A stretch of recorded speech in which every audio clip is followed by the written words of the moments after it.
আজকে আমরা জানব মিথ্যা বলার ভয়াবহতা সম্পর্কে। এই গল্পটি মাইশা নামের একটি ছোট্ট মেয়ের, যে মিথ্যা বলার পর তার মায়ের কাছ থেকে এর পরিণতি সম্পর্কে জানতে পারে একটি হাদিসের মাধ্যমে। মাইশা খুবই চটপটে আর হাসি খুশি মেয়ে। একদিন বিকেলে মা তাকে বললেন, মাইশা, তোমার ড্রয়িং খাতাটা কোথায়? আমি দেখেছিলাম তুমি একটা প্রজাপতি ছবি এঁকেছ, সেটা দেখতে চাই। মাইশার মনে পড়ে গেল সে আসলে ড্রয়িং খাতাটা সেদিন স্কুলেই ফেলে এসেছে, কিন্তু মায়ের বকুনি খাওয়ার ভয়ে সে ইতস্তত করে বলল, ও মা, ড্রয়িং খাতাটা তো টিচার নিয়ে গেছেন, বলেছেন কালকে ফেরত দেবেন। মা কিছুক্ষণ চুপ করে মাইশার দিকে তাকিয়ে রইলেন। তিনি বুঝতে পারছিলেন মাইশা মিথ্যে বলছে, কারণ স্কুলের টিচাররা সহজে খাতা নিজের কাছে রাখেন না। মায়ের মন খারাপ হয়ে গেল। তারপর মাইশা গিয়ে শুয়ে পড়ল।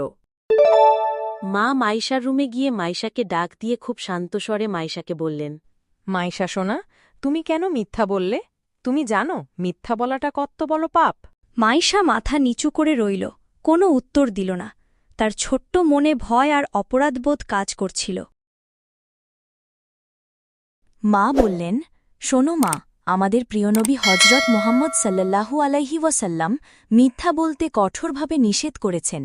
জানো, একটি হাদিসে এসেছে, হজরত আবদুল্লাহ ইবনি মাসুদ রাদিয়াল্লাহু থেকে বর্ণিত, রাসূলুল্লাহ সাল্লাল্লাহু আলাইহি ওয়াসাল্লাম বলেছেন, তোমরা সততা অবলম্বন করো, কেননা সততা কল্যাণের পথ দেখায় এবং কল্যাণ জান্নাতের দিকে নিয়ে যায়।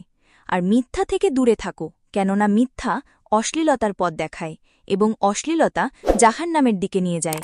সহিহ বুখারী ও মুসলিম। এই হাদিস থেকে আমরা কি শিখলাম মাইশা?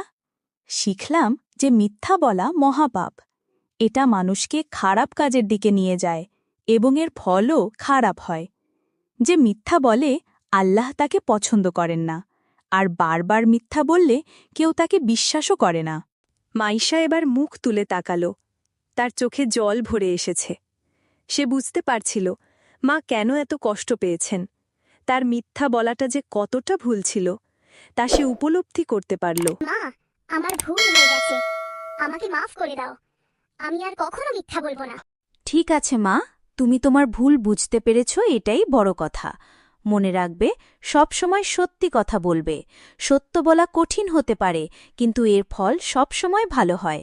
সেদিন থেকে মাইশা প্রতিজ্ঞা করল সে আর কখনো মিথ্যা বলবে না, কারণ সে শিখেছিল মিথ্যা শুধু মুখেই নয়, হৃদয়েও কালো দাগ ফেলে যায়। প্রিয় বন্ধুরা, গল্পটি কেমন লাগলো? গল্পটি যদি ভালো লাগে, লাইক, কমেন্ট, শেয়ার এবং সাবস্ক্রাইব করতে ভুলবেন না। আজকের মতো বিদায় নিচ্ছি। আল্লাহ হাফেজ।